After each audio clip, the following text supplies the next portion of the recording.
Yeah, I'm ready. Okay, you guys ready? Okay, it's April 20th, 1995. This is the Smithsonian interview for Steve Jobs. Okay, I'd like to begin, Steve, with some background biographical information. Tell us about when you were born, where, your parents, your family, Sure. childhood memories. I was born in San Francisco, California, USA, planet Earth, on February 24th, 1955.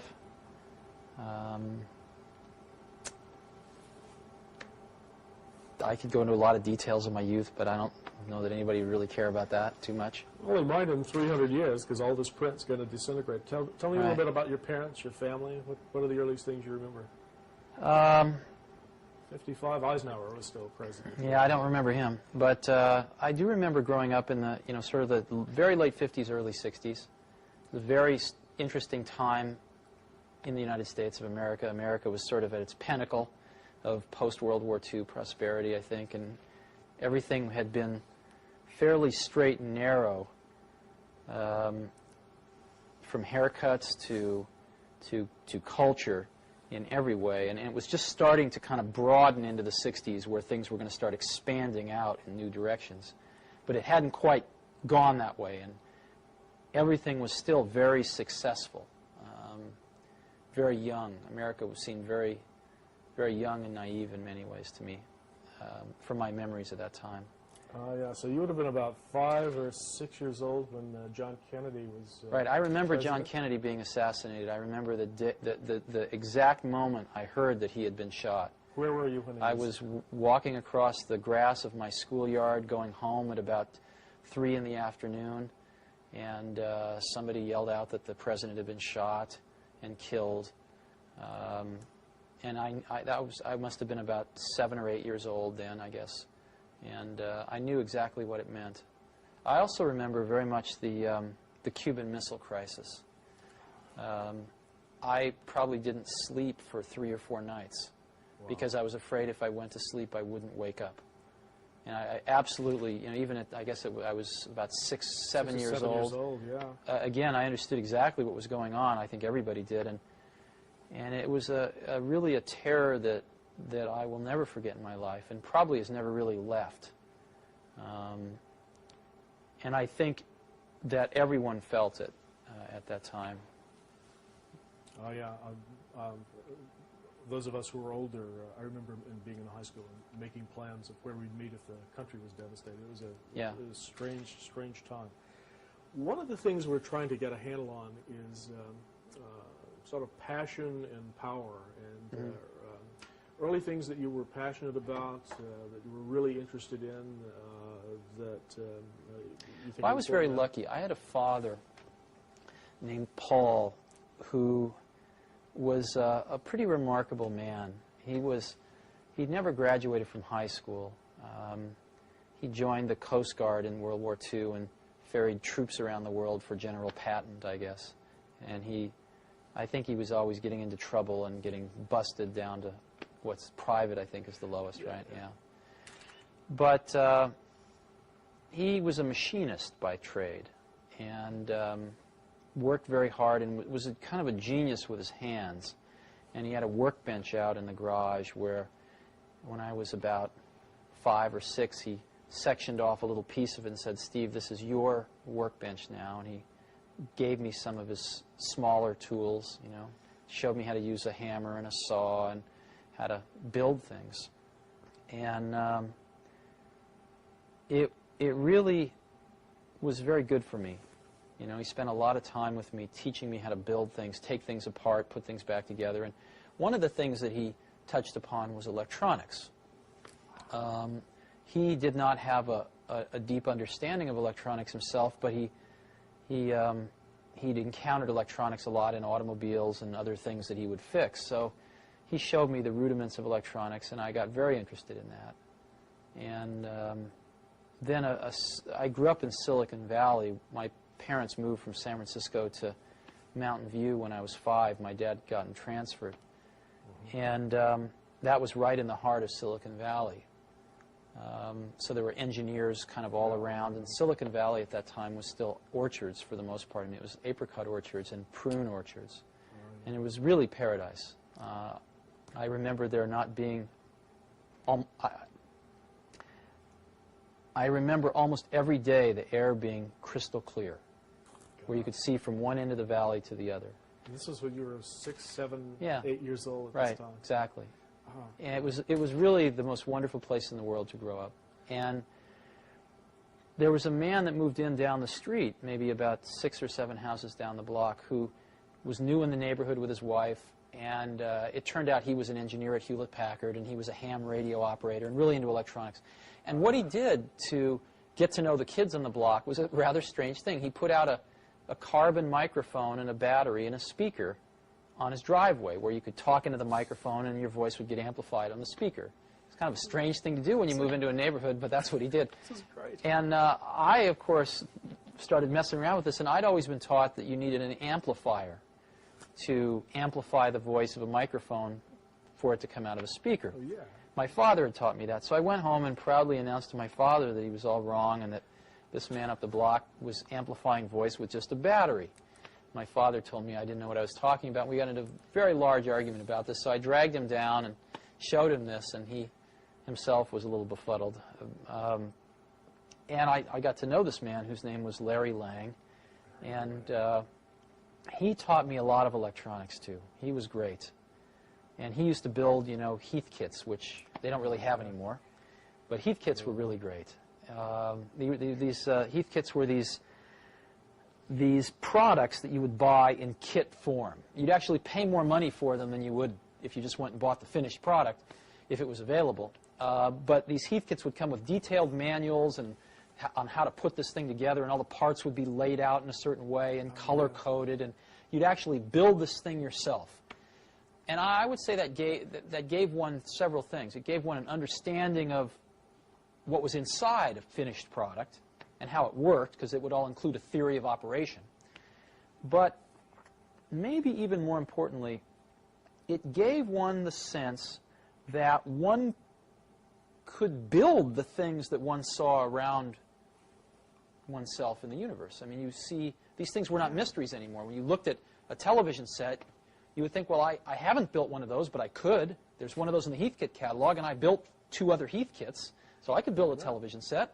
I could build, you know, things became much more clear that they were the results of human creation, not these magical things that just appeared in one's environment and one had no knowledge of their interiors. So it gave one a tremendous degree of self-confidence that through exploration and learning one could understand seemingly very complex things in one's environment. And so, you know, my childhood was very fortunate in that way. Yeah, I had a rough time in school. It sounds like you were really lucky to have your dad as both a sort of a mentor and a hero. And I was going to ask you about school. What was the formal side of your education like? Good, bad, school was pretty hard for me at the beginning. My mother had taught me how to read before I got to school, and so when I got there, I really just wanted to do 2 things. I wanted to read books, because I loved reading books, and I wanted to go outside and chase butterflies and do all the things that, you know, 5-year-olds like to do. And I encountered authority of a different kind than I'd ever encountered before, and I did not like it. And they almost got me. They came this close to really beating any curiosity out of me. By the time I was in 3rd grade, I'd had a good buddy of mine, Rick Ferrantino, and the only way we had fun was to create mischief. And we used to do things like, I remember one time we traded everybody, there was a big bike rack where everybody put their bikes, maybe 100 bikes in this bike rack, and we traded everybody our lock combinations for theirs on an individual basis, and then went out one day and put everybody's lock in everybody else's bike, and it took until about 10 o'clock that night to get all the bikes unsorted and stuff like that. We'd set off explosives in teachers' desks and stuff, and it was pretty serious. We got kicked out of school a lot. In 4th grade, I encountered one of the other saints in my life, which was they discovered they were going to put me and this guy Rick Ferrantino into the same 4th grade class, and the principal said at the last minute, no, bad idea, separate them.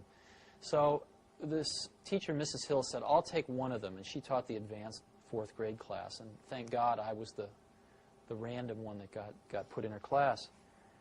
And she watched me for about 2 weeks, and she then approached me. She said, Stephen, I'll tell you what,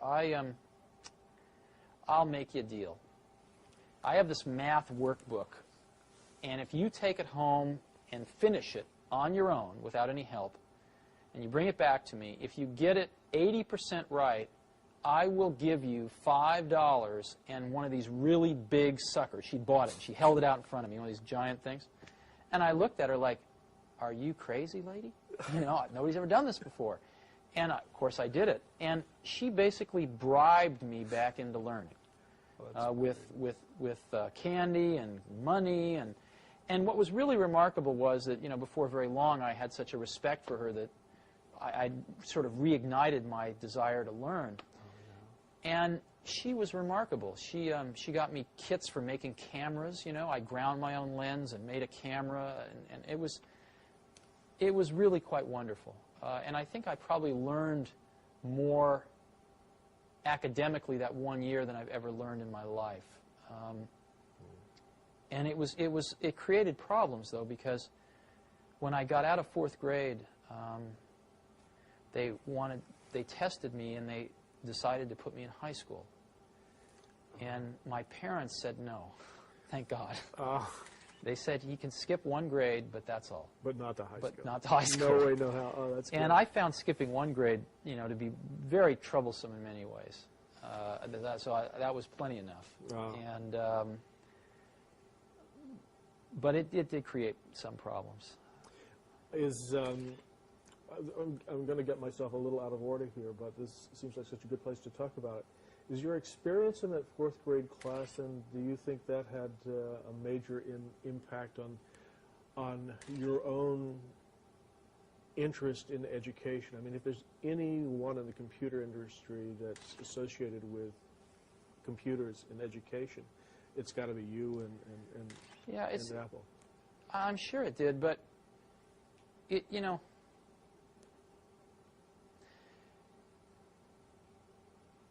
I'm a very big believer in equal opportunity as opposed to equal outcome.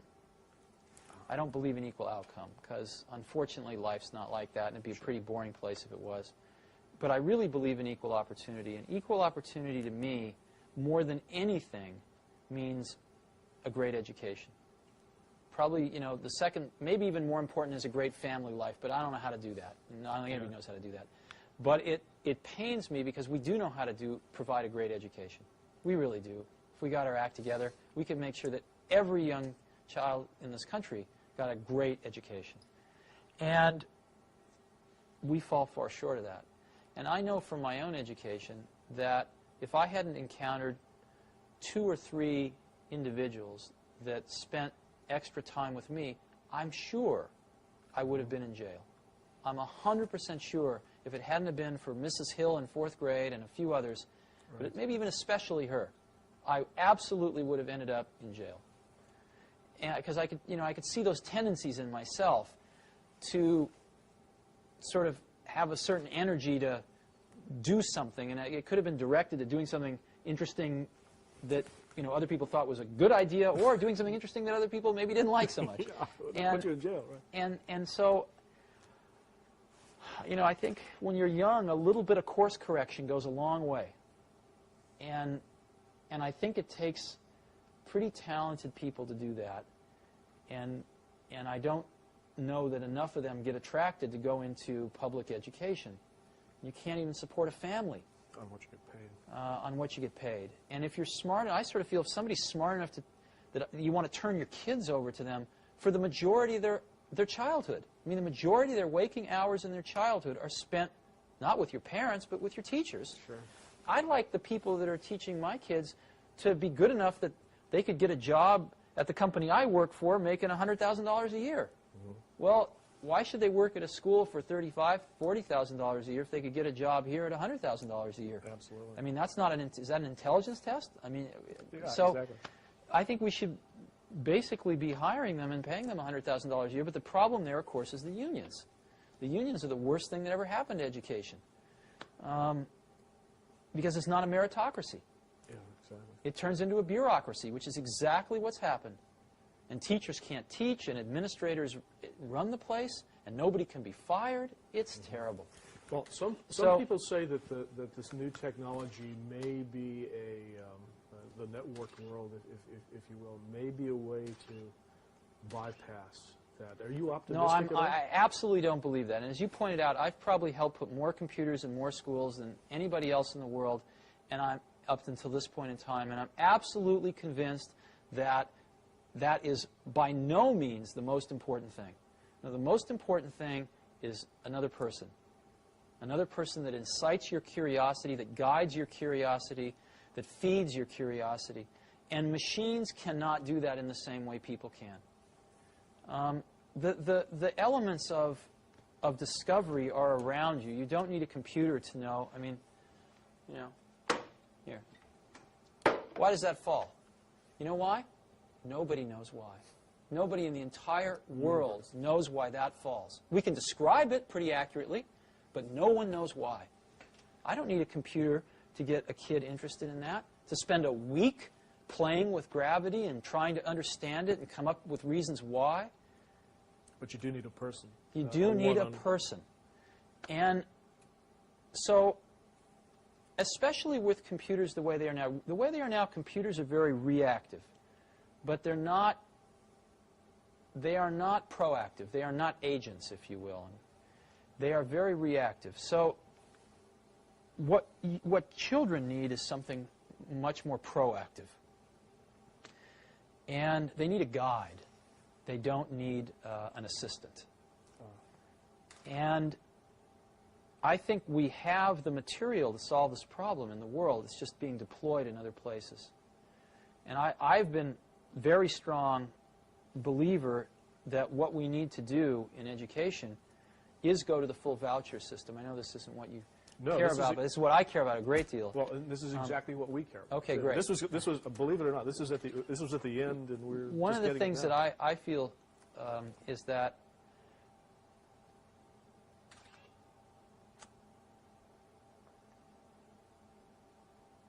right now, you know, if you ask who are the customers of education, the customers of education are the society at large, employers that hire people, right, things like that.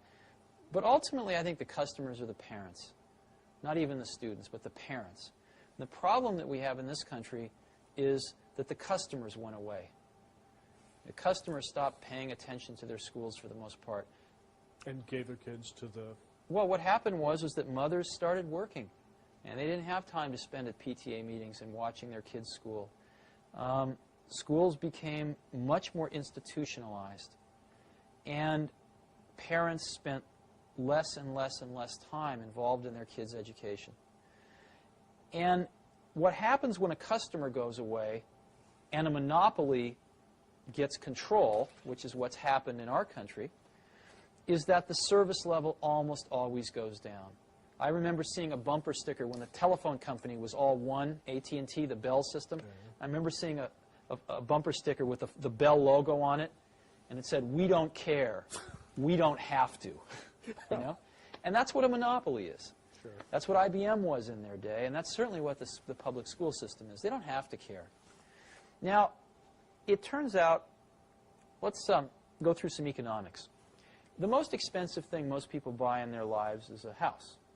Second most expensive thing is a car, usually. And a car costs, average car is approximately about $20,000 now, $16,000, $20,000. And an average car lasts about, what, 8 years?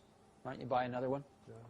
So approximately, you know, $2,000 a year, right, for an 8-year commitment. Well, your child goes to school, right, approximately 8 years in K through 8, right? Right. You don't like to switch schools. It's about an 8-year commitment. What does the state of California spend per pupil per year? I have no idea. In a public school? I have no idea. What they spend per year per pupil is about $4,400. Wow. Okay? Over twice as much as a car. Now, it turns out that when you go to buy a car, you have a lot of information available to you to make a choice, and you have a lot of choices. Oh, yeah. I mean, General Motors and Ford and Toyota and Chrysler and Nissan, they are advertising at me like crazy. I can't get through a day without seeing 5 car ads. And they seem to be able to make these cars efficiently enough that they can afford to take some of my money and advertise to other people with it. Sure. So that everybody knows all about these cars. And they keep getting better and better and better each year because there's a lot of competition. And there's a warranty. And there's a warranty, that's right. But in schools, since people don't feel like they're spending their own money, they feel like it's free, right? No one does any comparison shopping. Matter of fact, if you want to put your kid in a private school, you can't take the $4,400 a year out of the public school and use it. You have to come up with, you know, $5,000 or $6,000 of your own, or even $4,400 of your own money. Sure. Or more. I believe very strongly that if the country gave each parent a voucher, a check for $4,400 that they could only spend at any accredited school, that several things would happen. Number one, schools would start marketing themselves like crazy to parents to get students. Secondly, I think you see a lot of new schools starting. I've suggested as an example, if you go to Stanford Business School, they have a public policy track. They could start a school administrator track. So you could get a bunch of people coming out of college, tying up with somebody who just got out of business school. They could be starting their own schools. Sure. You could have 25-year-old kids out of college, very idealistic, full of energy. Instead of starting a Silicon Valley company, they'd start a school. And I believe they would do far better than many of our public school teachers do. The third thing you'd see is I believe that you would see the quality of schools, again, just like in a competitive market, start to rise. Some schools would go broke. A lot of the public schools would go broke. There's no question about it. It would be rather painful for the first several years. And deservedly so. But I think far less painful than the kids going through the system as it is right now. And some people, the biggest complaint is, of course, that schools would pick off all the good kids and all the bad kids would be left to wallow together in either a private school or the remnants of the public school. To me, that's like saying, well, all the car manufacturers are going to make BMWs and Mercedeses and nobody's going to make a $10,000 car. Well, I think the most hotly competitive market right now is the $10,000 car area. You've got all the Japanese playing in it. You've got General Motors that spent $5 billion subsidizing Saturn so far so that they can compete in that market. You've got Ford, which has just introduced 2 new cars in that market. You've got Chrysler with the Neon. Yeah. So you're spending $32,000 and you're getting a $500 used car in some cases. The market competition model seems to indicate that where there is a need, there is a lot of providers willing to tailor their products to fit that need, and a lot of competition which keeps forcing them to get better and better. So I think the problems we've got, I used to think when I was in my 20s that technology was the solution to most of the world's problems. And unfortunately, it ain't so. It's sort of, I'll give you an analogy. A lot of times we think, why is television programming so bad? Why are television shows so demeaning, so poor? And the first thought that occurs to you is, well, there's a conspiracy. The networks are feeding us this slop because it's cheap to produce, because of this, because of that. It's the networks that are controlling this, and they are feeding us this stuff to try to dumb down the American public. But the truth of the matter, of course, if you study it in any depth, is the networks absolutely want to give people what they want so that they watch the shows. If people wanted something different, they would get it. And the truth of the matter is, the shows that are on television are on television because that's what people want. The majority of the people in this country want to turn on the television and turn off their brain. And that's what they get. And that's far more depressing than a conspiracy. Conspiracies are much more fun than the truth of the matter, which is that a vast majority of the American public are pretty mindless most of the time. I think the school situation is equally, there's a parallel here when it comes to technology. It is so much more hopeful to think that technology can solve the problems that are really more human and more organizational and more political in nature. And it ain't so. we need to attack these things at the root, which is people, and how much freedom we give people, the competition that will attract the best people. Unfortunately, the side effect of pushing out a lot of 46-year-old teachers that lost their spirit, 15 years ago and shouldn't be teaching right now. So I think I feel very strongly about this. And I wish it was as simple as giving every kid a computer, but it won't work. Yeah, and I'm really glad we had a chance to talk about it up front. Sure. I'm going to change the tape sure. and go back. I'm sorry? I'm sure the NEA will grab.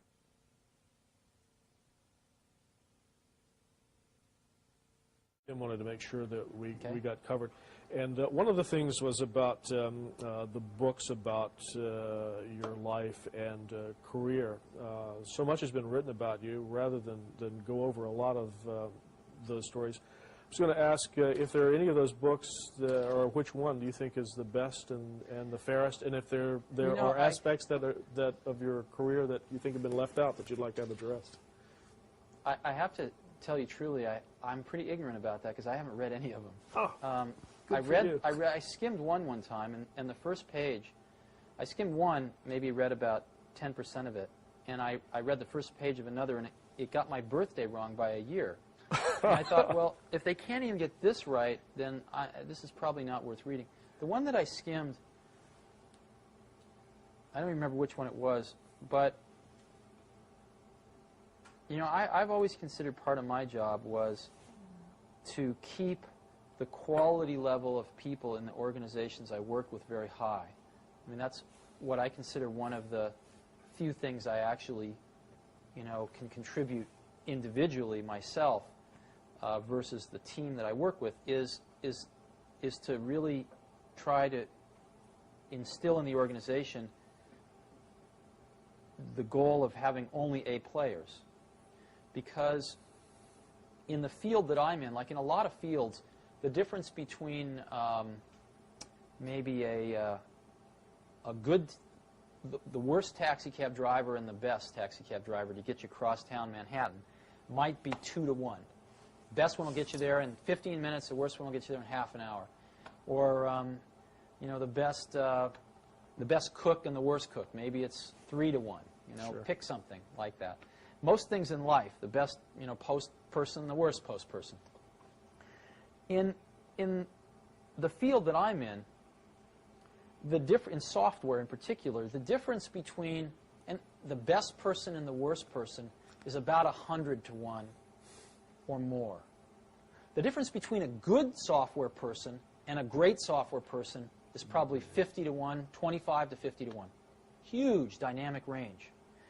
And therefore, I have found, and not just in software, but in almost everything I've done, it really pays to go after the best people in the world. It's painful. It's very painful when you have some people that are not the best people in the world, and you have to get rid of them. To tell them. But I found that my job has sometimes been exactly that, to get rid of some of the people that didn't measure up. And I've always tried to do it in a humane way, but nonetheless, it has to be done, and it's not ever fun. Is that the hardest and most painful part of managing a company from your point of view? Oh, sure, of course. And so, but I've been, at times I've been pretty hard about it. And a lot of times people haven't wanted to leave, and I haven't given them any choices.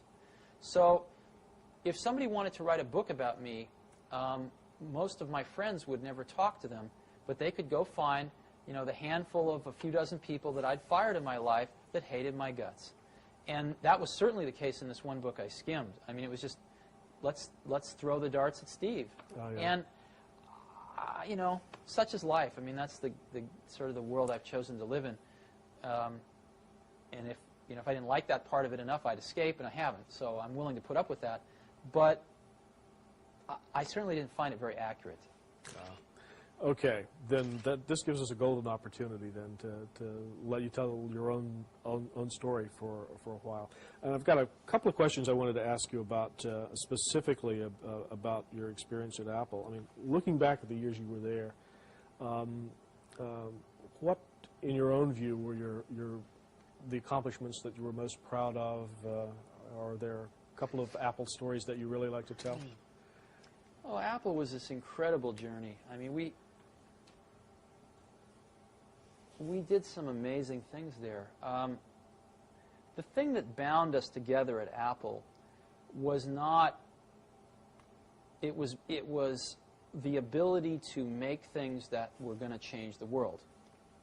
That was very important to all of us. And we were all pretty young. The average age of the company was, mid to late 20s. And we were, hardly anybody had families, certainly at the beginning, and we all worked like maniacs. And the greatest joy was that we felt we were fashioning sort of collective works of art, much like, 20th century physics or anything that was, something important that would last, that a lot of people contributed to. And we could actually then, after, very few people could engineer these things, but then they could give them to more people who could, as an example, build an automated factory to build them, and then they could give them to even more people who could use them. And the amplification factor was very large. I mean, in doing the Macintosh as an example, there were a core group of less than 100 people that did the Mac, and yet Apple shipped well over 10 million of them. So, and of course, everybody's copied it. So if you look at what's really happened, it's in the hundreds of millions at this point in time. That's pretty large amplification, right? Yeah. Million to one. And it's not often in your life that you get that opportunity to amplify your values 100 to 1, a million to 1. And that's really what we were doing. I mean, if you look at what we did, what we tried to do was to say computation and how it relates to people is really at its infancy here. And we are in the right place at the right time to change the course of that vector a little bit. Okay. And what's interesting is if you change the course of a vector near its origin, by the time it gets a few miles out, it's way different. And we were very cognizant of this fact, really from almost the beginning at Apple, that we were, for some incredibly lucky reason, fortunate enough to be at the right place at the right time to do this. And so the contributions that we tried to make embodied values that were not only of technical excellence and innovation, which I think we did certainly our share of, but innovation in a more humanistic way. The things I'm most proud about of Apple are where those two things came together. As an example, in publishing. The Macintosh basically revolutionized publishing and printing. And it was because of that typographic artistry coupled with the technical understanding and excellence to implement that electronically, those two things coming together. Things coming together where people didn't have to understand arcane computer commands to use the computer. So it was a combination of those two things that I am the most proud of. And it happened on the Apple II, and it happened on the Lisa, although there were other problems with the Lisa that caused it to be a market failure. And then it happened again big time with the Macintosh. You used an interesting word when you were describing what you were doing. You were talking about art, not engineering. That's and correct. Not science. You want to talk about that for a minute? Sure. I believe that the distinction between we generally use the word artist to mean visual artist of some sort. But I actually think there's really very little distinction between an artist of that type and a scientist or engineer of the highest caliber. And I've never had a distinction in my mind between those two types of people. They've just, to me, been people that pursue different paths, but basically kind of headed to the same goal, which is to express something of what they perceive to be the truth around them, so that others can see it, so that others can benefit by it. And the artistry is in the elegance of the solution, like chess playing or mathematics? No, I think the artistry is in having an insight into what one sees around them, generally putting things together in ways that no one else has, and finding a way to express that to other people who don't have that same insight so that they can get some of the advantage of that insight that makes them feel a certain way or allows them to do a certain thing. And I think that certainly a lot of the folks on the Macintosh team were capable of doing that and did exactly that.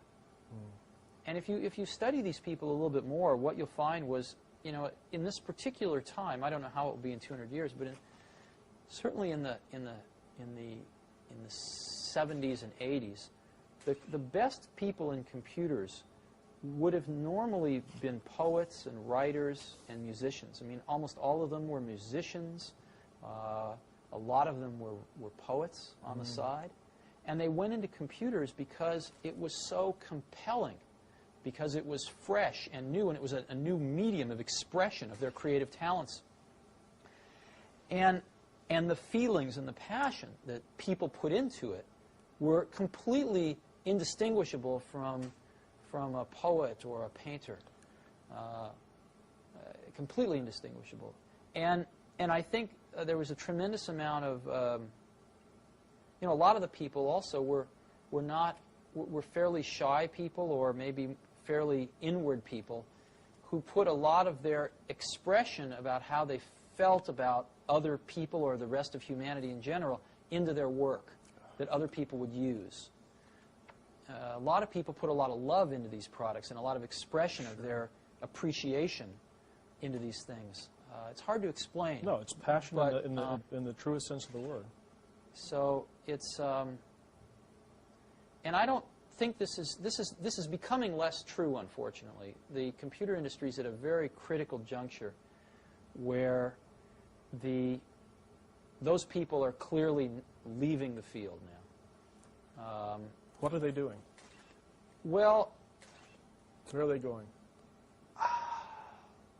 Hard to say. They're not being attracted by something else. They're being driven out of the computer business. And they're being driven out of the computer business because the computer business is becoming a monopoly with Microsoft. And without getting into whether Microsoft gained this position legally or not, who cares? The end product of the position is that the ability to innovate in the industry is being sucked out dry. And I think the smartest people have already seen some of the writing on the wall and are starting to exit. And I think some of the smartest young people are really bailing out, questioning whether they're going to even get in. Yeah. So hopefully things will change over time, but I think it's kind of a dark period right now. Or entering that. Well, Apple had a reputation as a company that absolutely broke a mold and set its own course.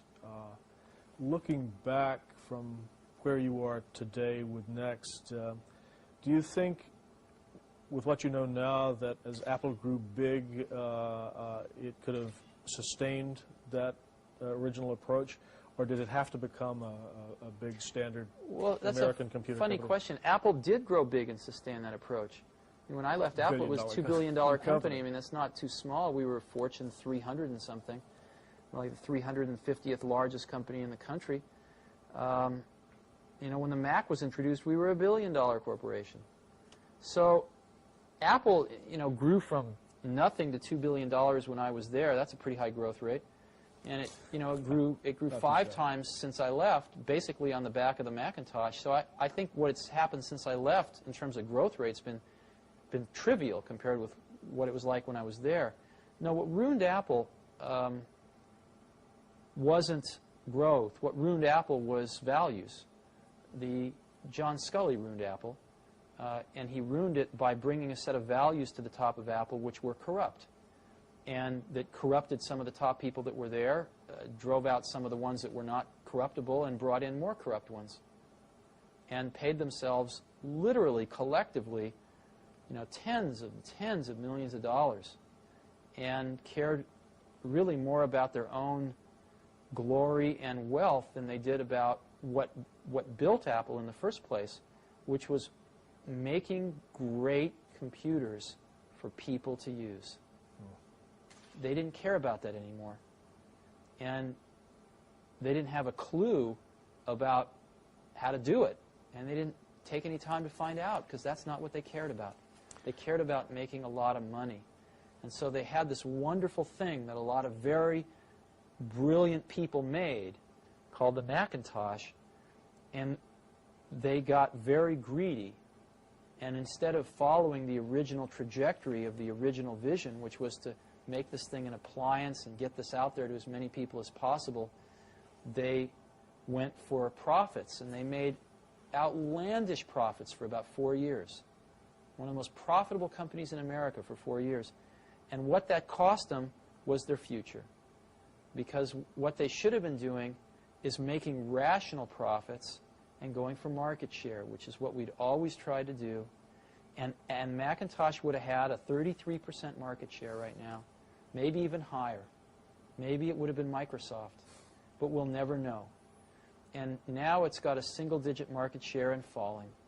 And there's no way to ever get that moment in time back.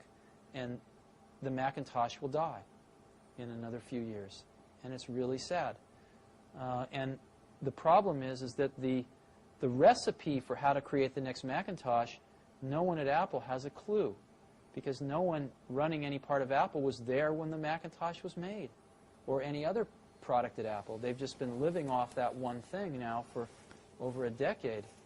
And the last attempt was the Newton, and you know what happened to that. So it's kind of tragic, but as unemotionally as I can be, that's what's happening. And unless somebody pulls a rabbit out of a hat, you know, these things, companies tend to have long glide slopes because of the installed bases. Sure. But Apple's just gliding down this glide slope, and they're losing market share every year. And things start to spiral once you get under a certain threshold. Developers no longer write applications for your computer, so you know, then it really starts to spiral down. Sure. Well, this obviously, I mean, there's obviously still a lot of emotional attachment to. Oh, sure. To Apple. I want Apple to live forever and keep shipping great products forever. And I mean, Apple could have been Apple was for a while like a Sony. It was the place that made the coolest stuff. Is there a user of Apple or oh, sure. or a story that you could tell that in your mind exemplifies what the company stood for and its values at its best? Sort of you know, what customers were using the Apple products when you were there? There were two kinds of customers. I mean, basically, Apple was sort of, there was the educational aspects of Apple, and then there was sort of the non-educational. On the non-educational side, you know, Apple was two things. One, it was the first lifestyle computers. I mean, Macintosh was the first lifestyle computer. But secondly, it's hard to remember how bad it was, you know, in early 80s, with IBM taking over the world with the PC, with DOS out there. It was far worse than the Apple II. And they tried to copy the Apple II, and they'd done a pretty bad job, and you needed to know a lot. And so things were kind of slipping backwards. And Macintosh was, you saw the 1984 commercial. Oh, yeah. I hope you have that in your archives. You know, Macintosh was basically this relatively small company, you know, in Cupertino, California, taking on the Goliath, IBM, and saying, wait a minute, your way is wrong. This is not the way we want computers to go. This is not the legacy we want to leave. This is not what we want our kids to be learning. This is wrong, and we are going to show you the right way to do it.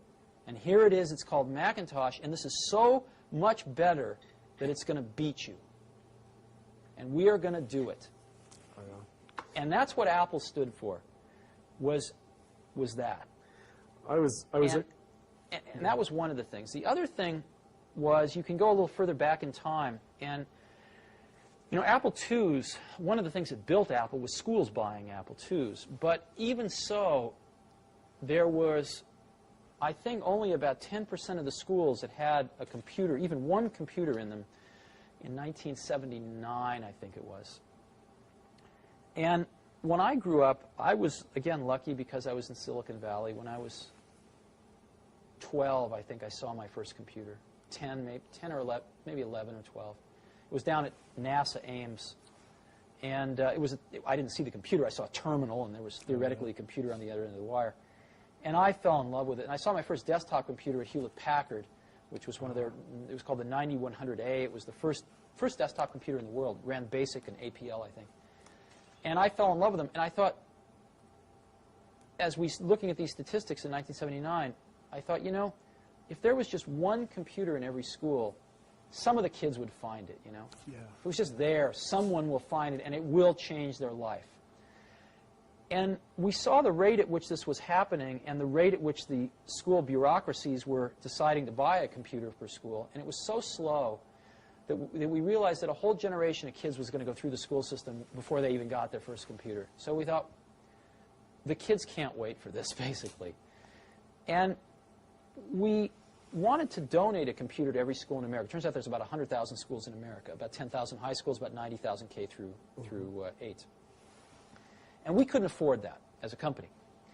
So we studied the law, and it turned out that there was a law already on the books, in a national law, that said if you donate a piece of scientific instrumentation or computer to a university for educational and research purposes, you can take an extra tax deduction for that.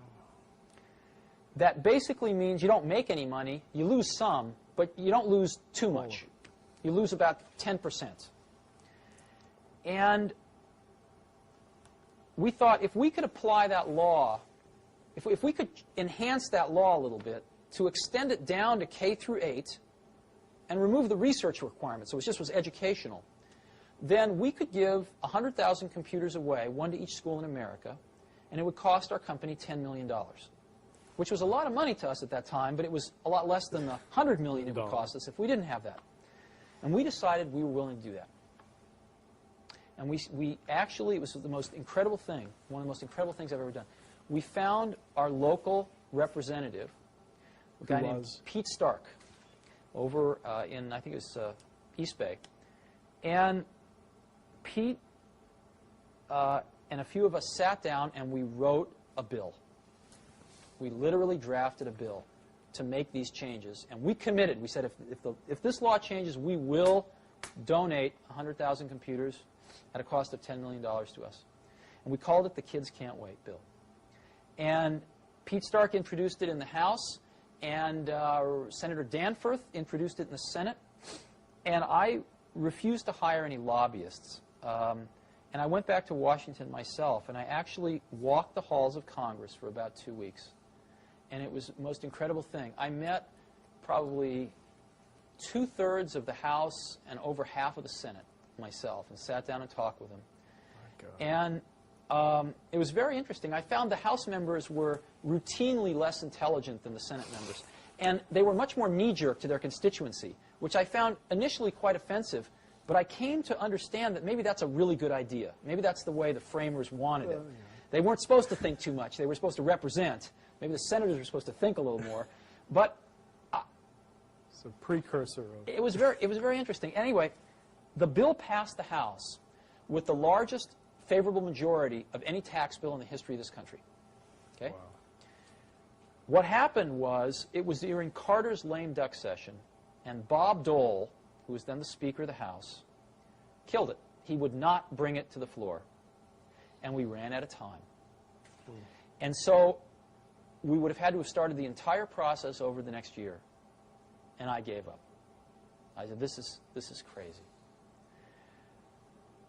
However, fortunately, something unique happened. California thought this was such a good idea that they came to us and they said, you don't have to do a thing. We're going to pass a bill that says, since you operate in the state of California, pay California tax, we're going to pass this bill that says if the federal bill doesn't pass, then you get the tax break in California. You can do it in California, which there are 10,000 schools. So we did. Wow. We gave away 10,000 computers in the state of California. We got a whole bunch of the software companies, gave away a bunch of software. We trained teachers for free, and we monitored this thing over the next few years. It was phenomenal. It was really phenomenal. And one of my great experiences, but also one of my biggest regrets, was that we really tried to do this on the national level and got so close. Great story. And I don't think Bob Dole even knew what he was doing, but he really, unfortunately, screwed up here. Yeah. Major. Oh, that's a great story. That's a great. But story. that was also part of what Apple was about.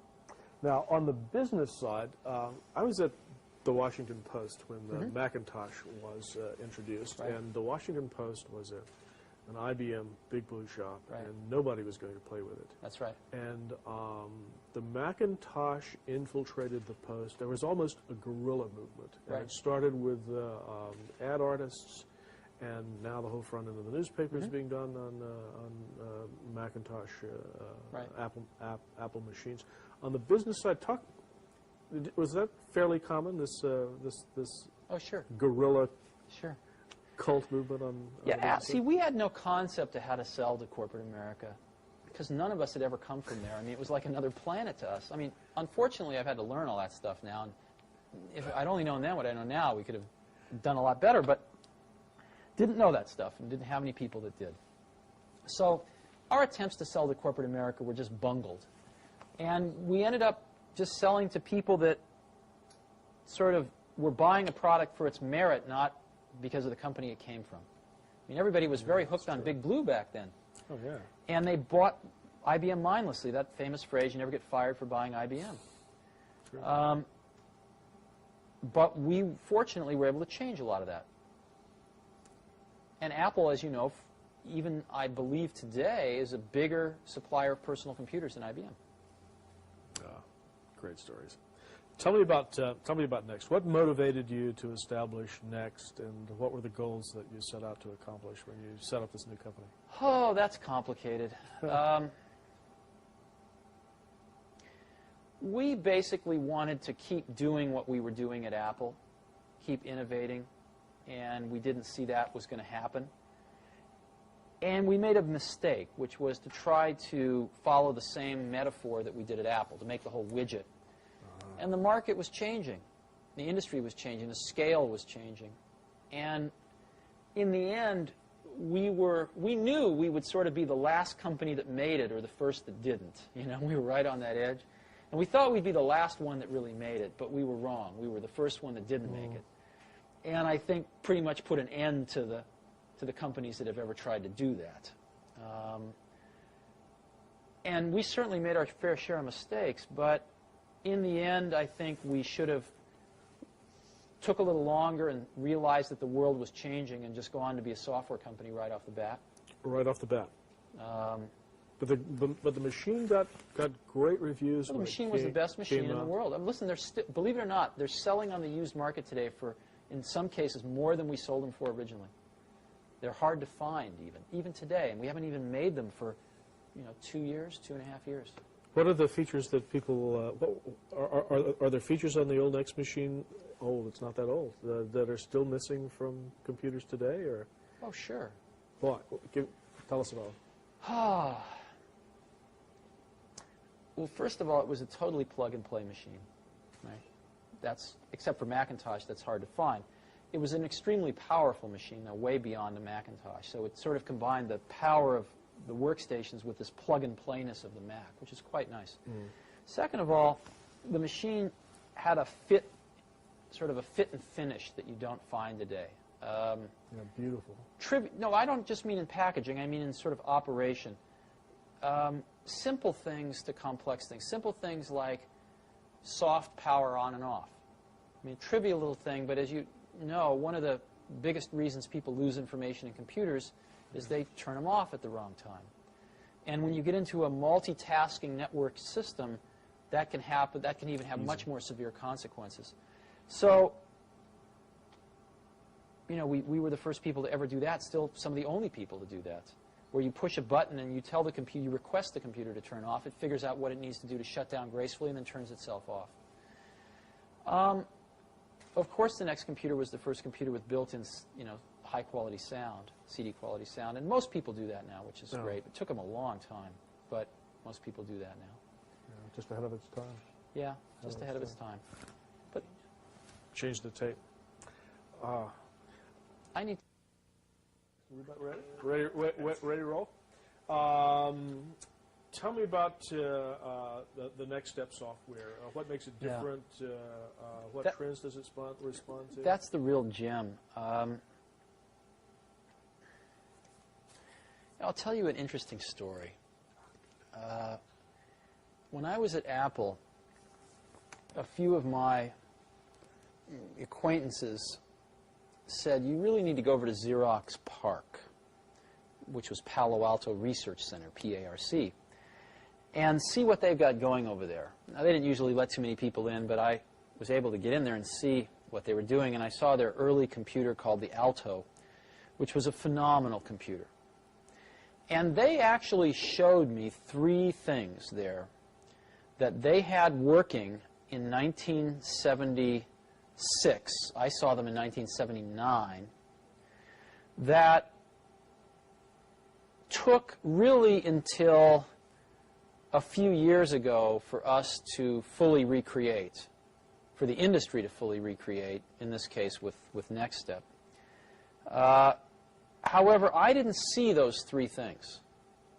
I only saw the first one, which was so incredible to me that it saturated me. It blinded me to see the other 2.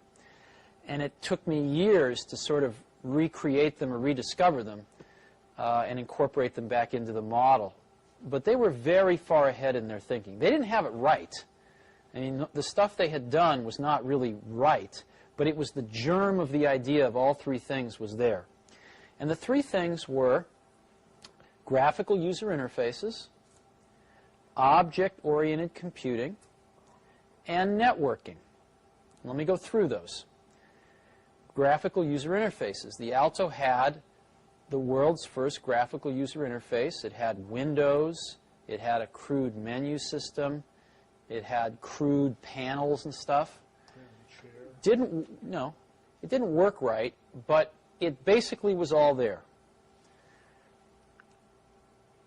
Objects. They had Smalltalk running. The world's first, or not the first, but really basically the first object-oriented language. Simula was sort of the first, but Smalltalk was the first official object-oriented language. Third, networking. They invented Ethernet there, as you know, and they had about 200 Altos with servers hooked up in a local area network there, doing email and everything else over the network, all in 1979. I was so blown away with the potential of the germ of that graphical user interface stuff I saw that I didn't even assimilate or even stick around to investigate fully the other 2. What NextStep was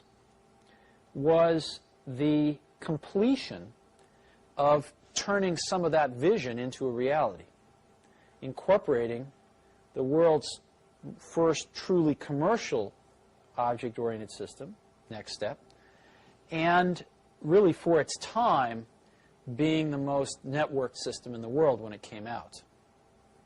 And I think the world has made a lot of progress in networking, but hasn't yet crossed the hurdle into objects. And what's happened with NextStep is it's really started to get adopted by some very large corporate customers and is now the most popular object-oriented system in the world, as objects are on the threshold of starting to move into the mainstream.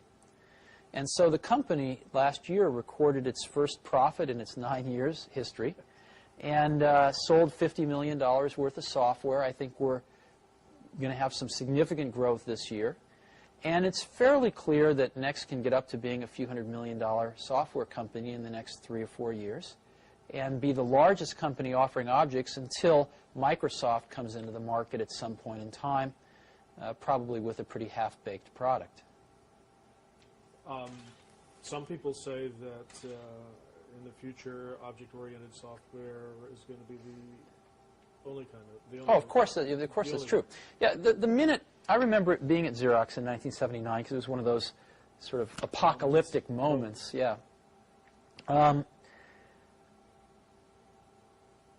I remember within 10 minutes of seeing the graphical user interface stuff, just knowing that every computer will work this way someday. I mean, it's so obvious once you saw it. It didn't require tremendous intellect. You just looked at it.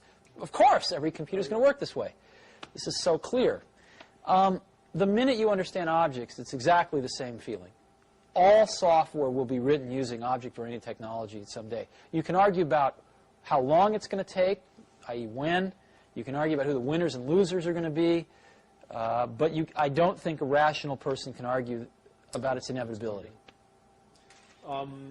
Give me your thoughts on the current status and the future of the Internet and commercial online services and how they're affecting computer development.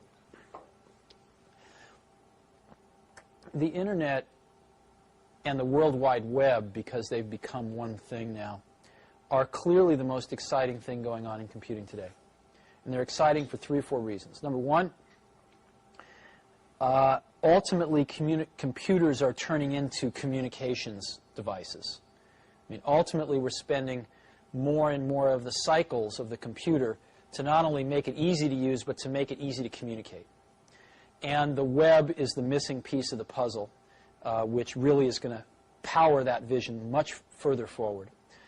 So it's very exciting in that way. Secondly, it's very exciting because it is going to destroy vast layers of our economy. And it is going to make available a presence in the marketplace for very small companies that is equal to very large companies. Let me give you an example.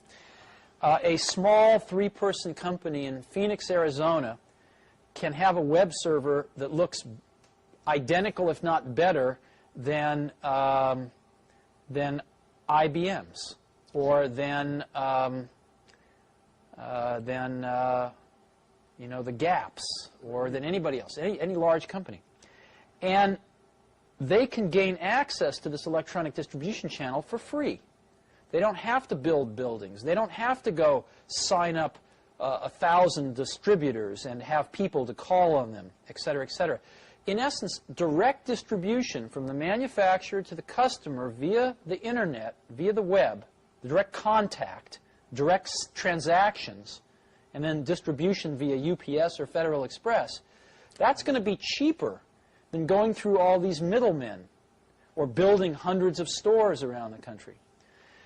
It is going to radically change the way goods and services are discovered, sold, and delivered, not only in this country, but eventually in the world. And as you know, electrons travel at the speed of light, and so it tends to bring the world much closer together in terms of providers and customers. That's very exciting. The leveling of big and small, the leveling of close, near, and distant. The third reason it's very exciting is because Microsoft doesn't own it, and I don't think they can. I think it's the one thing in the industry that Microsoft probably could never own. And I think one of the things that's essential is that the government continue to fund the Internet as a public trust, as a public facility, and remove any of these ridiculous notions of privatizing it that have been brought up. I don't think they're going to fly, thankfully. The Internet costs the U.S. government about $50 to $75 million a year. This is peanuts for what it's doing right now. And even if that cost someday escalated to, $500 million a year, which of course you could build the whole Internet each year for that from scratch if you had to. You could replace all the equipment, etc. That would be an extraordinarily small price to pay for keeping it from getting into the hands of any one company, and thereby starting to destroy or control the innovation that could take place around the Internet. It's the one last bright spot of hope in the computer industry for some serious innovation to happen at a rapid pace. And what's also great about it is, again, the U.S. is in the forefront here. That's what's great about the whole personal computer and software industry, but this is another example of where the U.S. is in the forefront. I think it should be kept open. It should be kept free. Yeah. How do you feel about? I mean, the World Wide Web is becoming a global phenomenon. Yes. Well, are you optimistic about it staying free? Yes, I am optimistic about it staying free. But before you say it's global too fast, it's estimated that over 1/3 of the total Internet traffic in the world originates or destines in California. So I actually think this is pretty typical, where California, again, is certainly in the leading edge of this not only technical but cultural shift. So I do expect the web to be a worldwide phenomenon, distributed fairly broadly. Right now, I think it's a U.S. phenomenon that's moving to be global, and again, very concentrated in certain pockets, California being one. Oh yeah, well, 85% of the world doesn't have access to a telephone yet, so, right. But potential there, and you're pretty optimistic. Tell me about Pixar. Pixar is very interesting. I got hooked up with some folks. Again, a friend of mine told me I should go visit these crazy guys up in San Rafael, California, who were working at Lucasfilm. Now, George Lucas, whom you know, produced the Star Wars film trilogy, was a smart guy. And at one point, when he had a lot of money coming in from these films, realized that he ought to start a technology group. He had a few problems he wanted to solve. Let me give you an example of one. When you make a copy of an analog audio recording, like a tape cassette to another tape cassette, you pick up noise artifacts. In this case, hiss on the tape. If you make a second-generation copy, it gets worse exponentially. The same is true of optical analog copies. If you take a piece of film, make an optical copy, you pick up noise artifacts, in this case optical noise, which comes across as blurriness in some cases, comes across as other noise artifacts in other cases. Now, George, to make Star Wars, actually had to composite together up to 13 pieces of film for each frame. The matte paintings for the backgrounds might be a few pieces of film. The models might be a few pieces of film. The live action might be a few pieces of film. Some special effects might be a few pieces of film. And every time he'd make a copy to composite two together, then add a third, then add a fourth, he was adding noise artifacts in each generation. And if you go buy a Laserdisc of any of the Star Wars movies and you stop it on some of the frames, they are really grungy, incredibly noisy, very bad quality.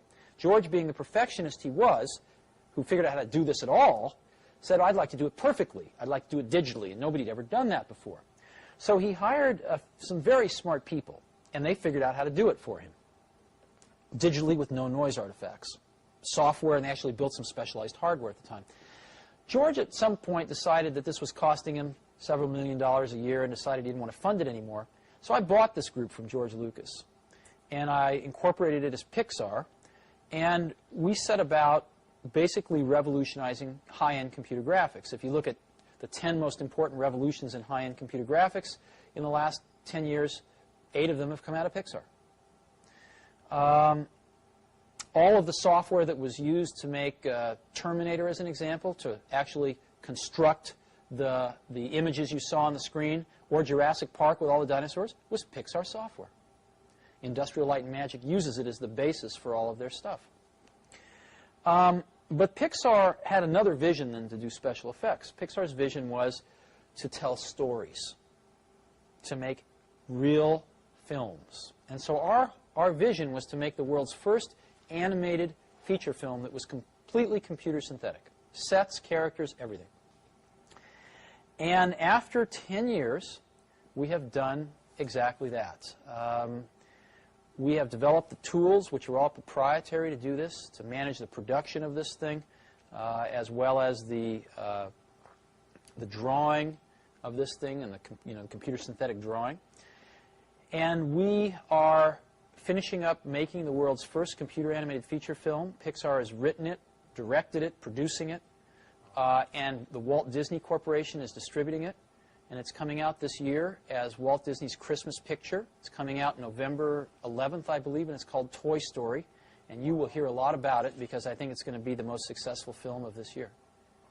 Fantastic. It's phenomenal. Tom Hanks is the main character's voice. Tim Allen is the second main character.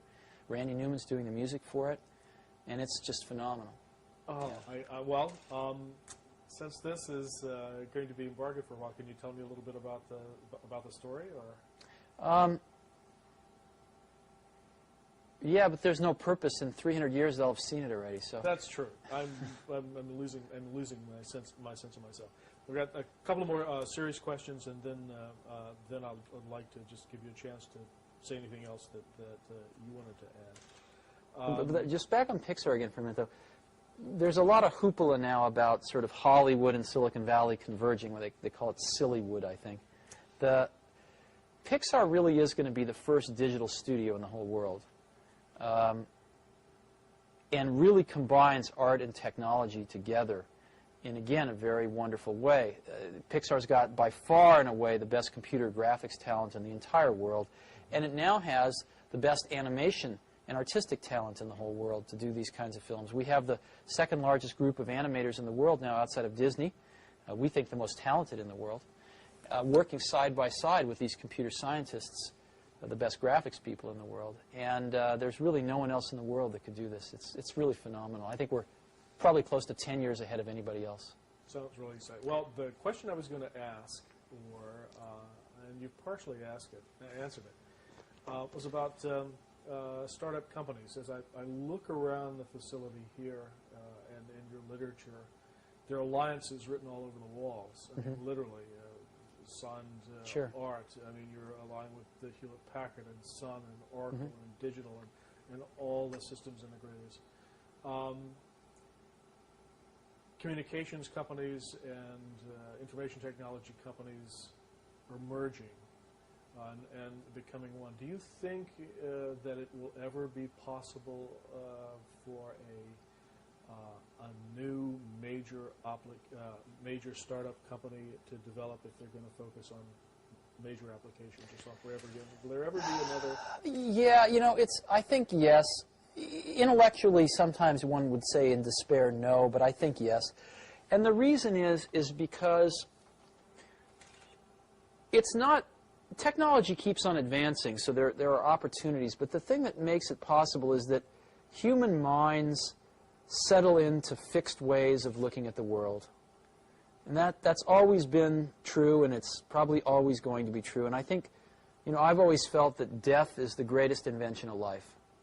I'm sure that life evolved without death at first, and found that without death, life didn't work very well, because it didn't make room for the young who didn't know how the world was, you know, 50 years ago, who didn't know how the world was 20 years ago, but who saw it as it is today without any preconceptions, and saw and dreamed how it could be based on that, who were not satisfied based on the accomplishments of the last 30 years, but who were dissatisfied because the current state didn't live up to their ideals.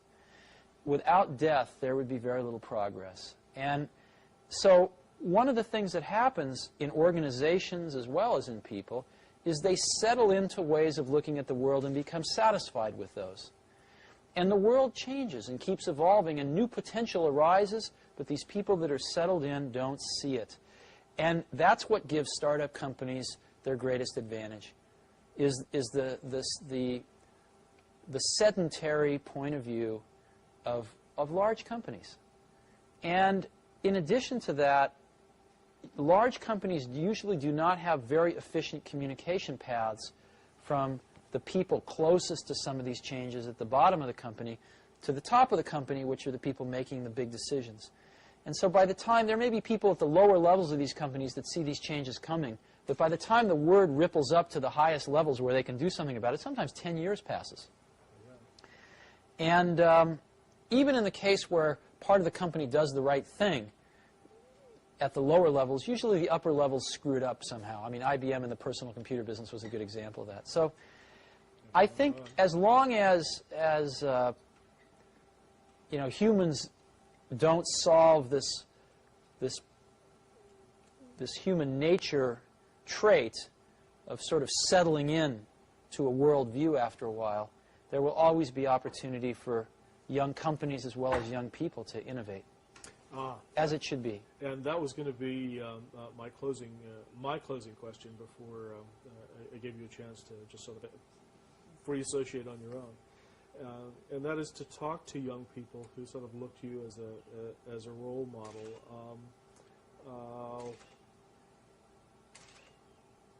Opportunities for innovation you think are still possible. What are the factors for success for young people today? What pitfalls should they avoid? If you're playing the role of elder statesman, for entrepreneurs? Yeah, for young entrepreneurial. Oh, I get asked this a lot, and I have a pretty standard answer, which is a lot of people come to me and they say, well, I want to be an entrepreneur. And I go, oh, that's great. What's your idea? And they go, well, I don't have one yet. And I say, well, I think you should go get a job as a busboy or something until you find something you're really passionate about, because it's a lot of work. And I'm convinced that about half of what separates the successful entrepreneurs from the non-successful ones is pure perseverance. It is so hard. You pour so much of your life into this thing, and there are such rough moments in time that most people give up. I don't blame them. I mean, it's really tough, and it consumes your life. I mean, if you've got a family and you're in the early days of a company, I can't imagine how one could do it. I'm sure it's been done, but it's rough. I mean, because it's pretty much an 18-hour-a-day job, 7 days a week for a while. So unless you have a lot of passion about this, you're going to not survive. You're going to give it up. So you've got to have an idea or a problem or a wrong that you want to right that you're passionate about. Otherwise, you're not going to have the perseverance to stick it through. And I think that's half the battle right there. Well, I lied, because your talking made me think of the other side of that. We talked about the passion side. What would you say? There's passion and there's power. What would you say about the responsibilities of power once you've achieved a certain level of success? Power? Yeah. What is that? You need passion to build a company like Apple or IBM or any other major company. But once you've taken the passion to that level and have built a company and are in a position like Bill Gates at Microsoft or anybody else, yourself, what are the responsibilities of those who have succeeded and have economic power, social power? I mean, you've changed the world. What are your responsibilities within that framework or paradigm? Oh, I mean, that question can be taken on many levels. Obviously, if you're running a company, you have responsibilities. But as an individual, I don't think you have responsibilities. I think the work speaks for itself.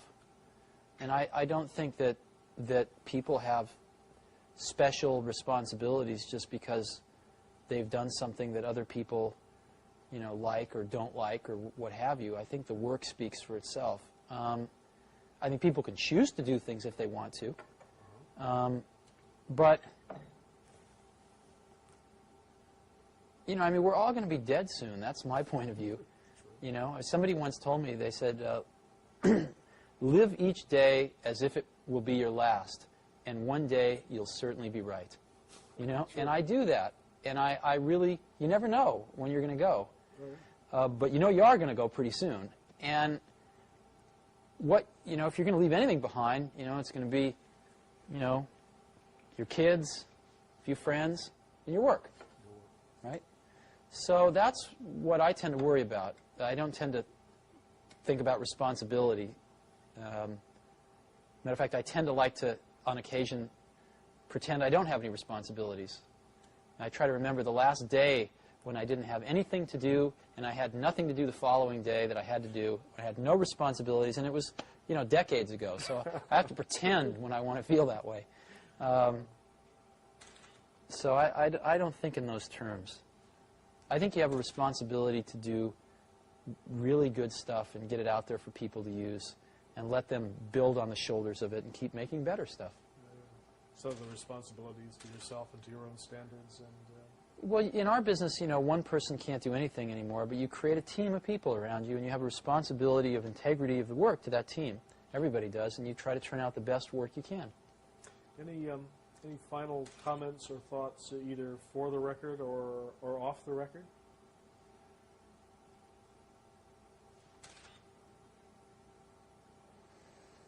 No, not really. Time frame's an interesting thing when you think about people, looking back. I do think when people look back on this in 100 years, they're going to see this as a remarkable time in history. It's incredibly, and especially this area, believe it or not. I mean, I think when you look at the innovation that's come out of this area, just this Bay Area, Silicon Valley and the whole San Francisco, Berkeley Bay Area, you know, you've got the invention of the integrated circuit, the invention of the microprocessor, the invention of semiconductor memory, right? Certainly the invention of the modern hard disk drive, the invention of the floppy disk drive. The invention of the modern floppy disk drive. Those were invented at IBM, the hard disk and the floppy disk. But the commercialization of those things. The invention of the personal computer. The invention of genetic engineering. The invention of object-oriented technology. The invention of graphical user interfaces at PARC, followed by Apple. The invention of networking. All that happened in this Bay Area. Isn't that incredible? Yeah. Why do you think it happened? Why here? Why here?